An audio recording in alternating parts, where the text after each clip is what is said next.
Hello, my dear audience. Welcome to Everyday 5 Preposition and 5 Idioms. Number 1, entitled to. Odhikari. He is entitled to a reward for his honesty. তার সততার জন্য তিনি পুরস্কারের যোগ্য। তো entitled to এর আরেকটি অর্থ হলো যোগ্য। Equal in rank with a person and to a task. তো সমতুল্য, হি রোজ ইকুয়াল টু দ্য অকেশন।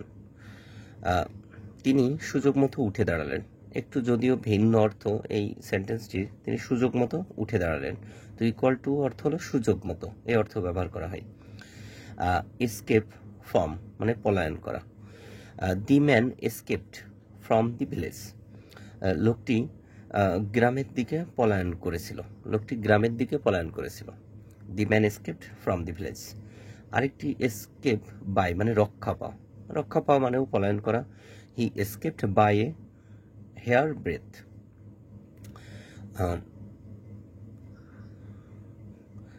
এক্ষেত্রে এক চুলের জন্য সে রক্ষা পেয়ে গেল বা পলায়ন করলো। এক চুলের জন্য বা এক চুলের দ্বারা সে রক্ষা পেল বা পলায়ন করলো। এস্টিমেট ফর মানে শ্রদ্ধা। He has esteem esteem for মানে শ্রদ্ধা। He has esteem for the superiors. তো সুপিরিয়র্স মানে অধীনস্থ, কারোর অধীনস্থ বা বড় ক্ষেত্রে। তো অধীনস্থ ব্যক্তি অর্থাৎ অধীনস্থ ব্যক্তির প্রতি তার শ্রদ্ধা আছে। এই ক্ষেত্রে ব্যবহার করা যায় যে অধীনস্থ বা ঊর্ধ্বতন ব্যক্তিদের জন্য তার শ্রদ্ধা আছে। তো এস্টিম ফর মানে শ্রদ্ধা। দেন 5 ইডিয়মসে বাই চান্স অর্থাৎ দৈবাত বা অলৌকিক, by accident. I met him on the way by chance. অর্থাৎ অন দ্য ওয়ে মানে পথে বা রাস্তায়। তো হঠাৎ বা দৈবাত বা এক্ষেত্রে হঠাৎ বলা যায়, হঠাৎ তার সাথে দেখা হয়ে গেল। হঠাৎ তার সাথে দেখা হয়ে গেল।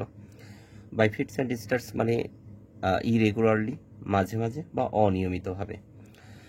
হি works by fits and starts অর্থাৎ তিনি মাঝে মাঝে কাজ করতেন, তিনি মাঝে মাঝে কাজ করেন, অর্থাৎ নিয়মিতভাবে কাজ করেন না। এক্ষেত্রে by fits and starts. By no means কোনোভাবেই না, ইন নো ওয়ে।